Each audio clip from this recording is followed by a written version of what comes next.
Olá, alunos, tudo bem? Gente, hoje nós vamos estudar um novo tema, tá bom?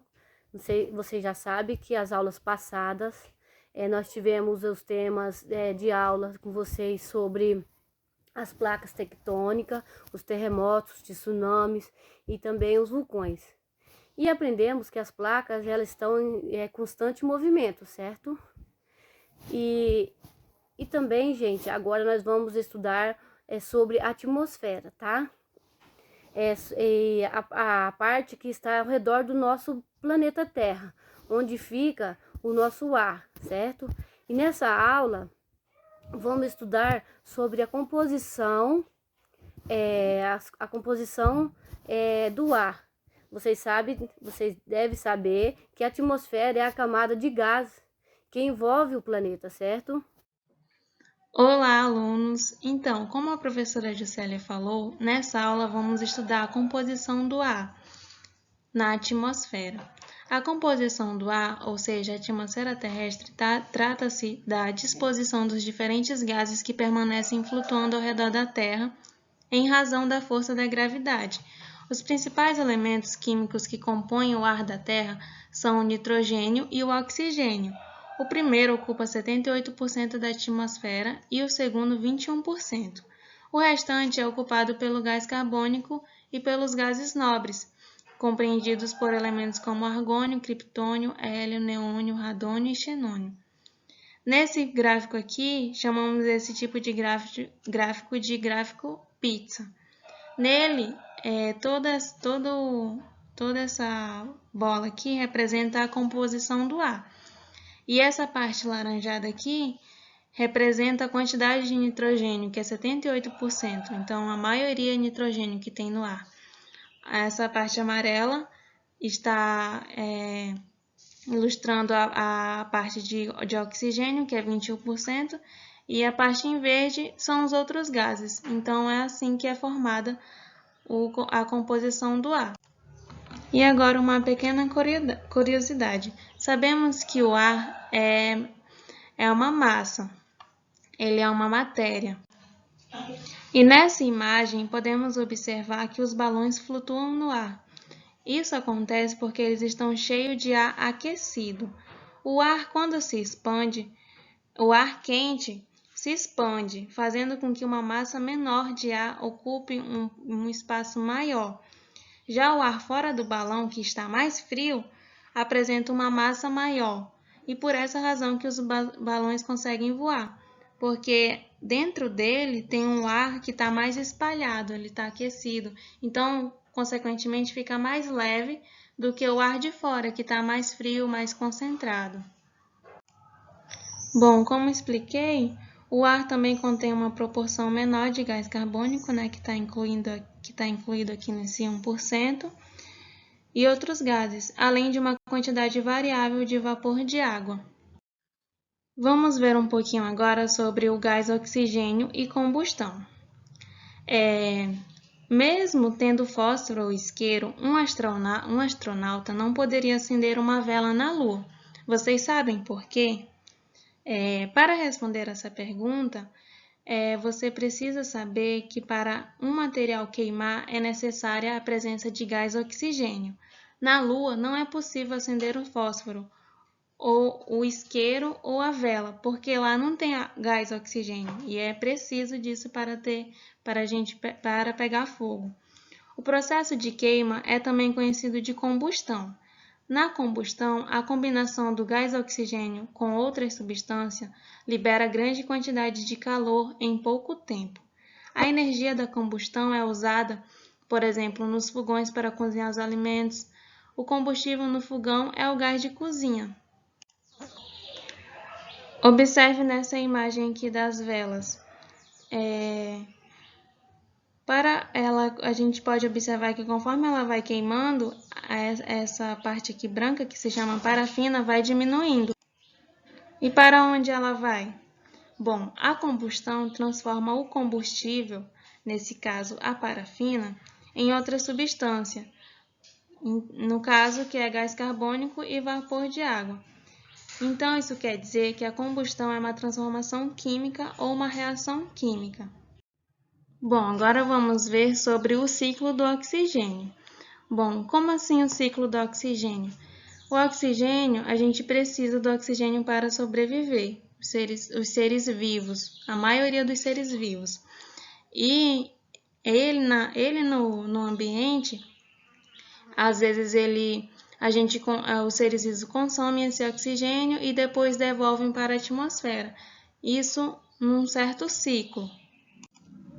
E você sabe por que não podemos viver sem o gás oxigênio?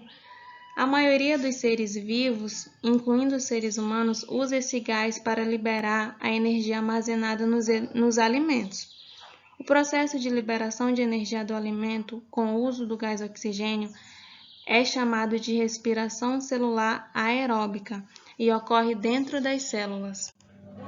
E quando eu digo que a maioria dos seres vivos precisam do oxigênio, é porque alguns organismos, como certas bactérias e fungos, não dependem do gás oxigênio para obter energia.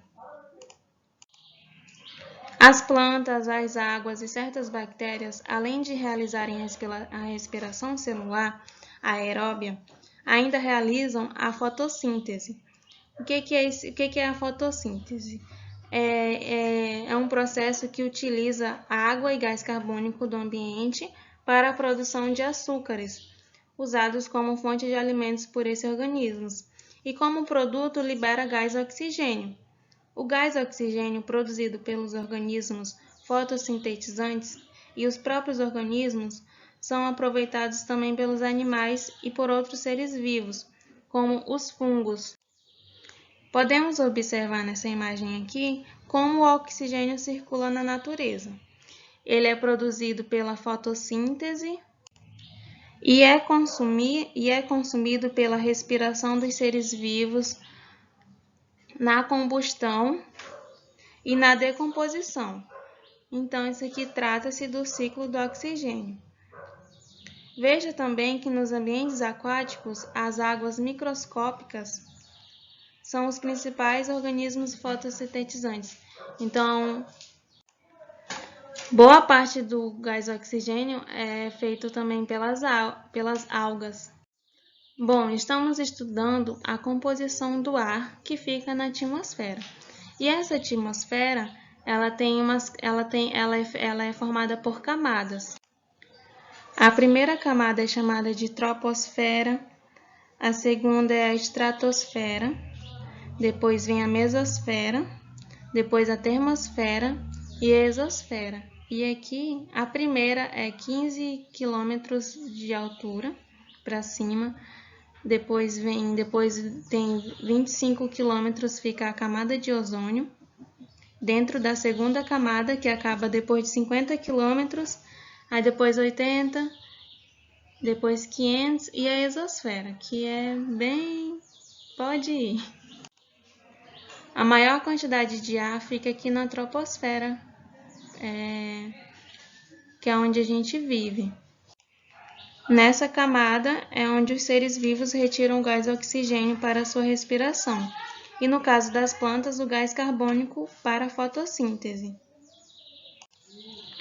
Na estratosfera, que vai de cerca de 15 km a mais ou menos 50 km de altitude, além de nitrogênio, há uma quantidade muito pequena de gás oxigênio. Há também maior concentração de gás ozônio. Nessa camada, parte do gás oxigênio é transformada em outro gás, o ozônio, ao ser atingido pela radiação ultravioleta do Sol. Ao mesmo tempo, ocorre a transformação inversa. O ozônio é transformado em gás oxigênio também pela ação dos raios ultravioleta. Essas duas transformações químicas vão ocorrendo de forma contínua e simultânea, mantendo em equilíbrio a camada de ozônio na estratosfera. E a camada de ozônio é muito importante porque protege o nosso planeta. Vamos ver agora sobre o ciclo do carbono. Ele está em menor quantidade no ar do que o gás oxigênio e o gás nitrogênio. O gás carbônico é encontrado naturalmente na atmosfera e faz parte de um ciclo da natureza, conhecido como o ciclo do carbono. Uma parte do carbono da Terra está nos compostos minerais, como aqueles presentes nas carapaças de organismos com concha, como as ostras e os caracóis, ou no esqueleto de crustáceos. Outra parte se encontra ainda na forma de depósitos orgânicos fósseis, ou seja, nos fósseis, ou também como no carvão mineral, petróleo e gás natural. Essas reservas de carbono se originam de vegetais e de outros organismos que foram soterrados e durante centenas de milhões de anos estiveram sujeitos a grandes pressões das camadas sedimentos. E essas formas de carbono voltam à atmosfera como gás carbônico, principalmente pela queima de combustíveis fósseis. E esse gás carbônico, é usado pelas plantas, pelas águas e por certas bactérias na produção de açúcares pela fotossíntese. Ele também é um dos gases liberados na respiração, na decomposição e na combustão. Então, quando a gente respira gás oxigênio e na hora de soltar esse ar, produzimos gás carbônico. Como podemos ver nessa imagem, pela respiração e decomposição e combustão, o gás carbônico é liberado para o ar e pela fotossíntese ele é consumido, gerando um ciclo. Agora vamos ver sobre o ciclo do nitrogênio. Vimos que o gás nitrogênio é encontrado em maior quantidade no ar. O nitrogênio é um elemento químico fundamental para a vida, mas poucos seres vivos são capazes de absorvê-lo na atmosfera. Um grupo específico de bactérias, que pode ser encontrado nas raízes de certas plantas, é capaz de fazer isso, incorporando nitrogênio em compostos que podem ser usados pelas plantas. Esse processo é chamado de fixação do nitrogênio, que acontece normalmente nas raízes das plantas. A partir desses compostos, as plantas produzem proteínas e outras substâncias, que formam seus corpos. Então, o nitrogênio é muito importante para as plantas. Posteriormente, essas substâncias são aproveitadas pelos animais que comem plantas, e então pelos outros seres vivos ao longo das cadeias alimentares. Então, o nitrogênio contribui bastante para que as plantas façam proteínas e se desenvolvam. E aí os animais comem, e aí vai indo. E quando os animais e as plantas morrem, parte dessas substâncias que contêm nitrogênio é transformada pela decomposição em substâncias mais simples, os compostos nitrogenados, que podem novamente ser usados pelas plantas.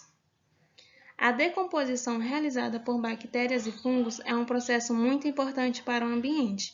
É pela ação dos seres decompositores que os elementos químicos, como nitrogênio, são reciclados na natureza. Porque como os decompositores transformam o nitrogênio em compostos nitrogenados, que aí se torna possível serem usados pelas plantas, eles se tornam muito importantes para o meio ambiente. Outra parte das substâncias que contém nitrogênio é transformada em gás nitrogênio por certas bactérias do solo e volta para a atmosfera. Desse modo, o nitrogênio é reciclado na natureza por meio do ciclo do nitrogênio. E aqui nessa imagem a gente consegue ver um esquema simplificado do ciclo do nitrogênio. Bactérias fixadoras transformam o gás nitrogênio em compostos nitrogenados. As plantas absorvem esses compostos nitrogenados ao solo. Organismos decompositores, bactérias e fungos, devolvem compostos nitrogenados para o solo. Bactérias transformam compostos nitrogenados de volta em gás oxigênio, gerando assim um ciclo.